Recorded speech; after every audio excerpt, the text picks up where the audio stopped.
Ben bir garip aşığım yar, dolaşırım diyar diyar. Yüreğimde gam keder var, yar ne bilsin yaramsızlar. Halimi görenler ağlar, felek elim kolum bağlar. Yar hasreti yürek dağlar, dost ne bilsin yaramsızlar. Yaramsızlar, yaramsızlar, dost ne bilsin yaramsızlar. Ömrümü tüketti yıllar, yar ne bilsin yaramsızlar. Ömrümü tüketti yıllar, yar ne bilsin yaramsızlar.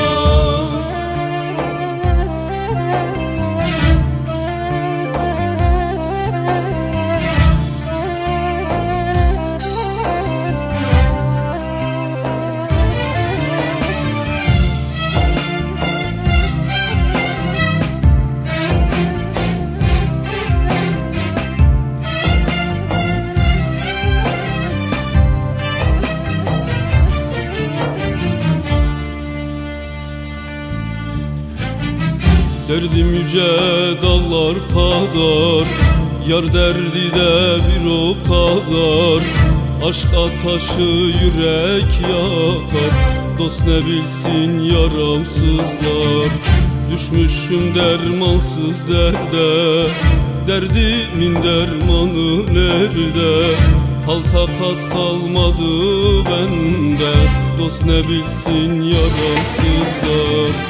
Yaramsızlar, yaramsızlar, dost ne bilsin yaramsızlar.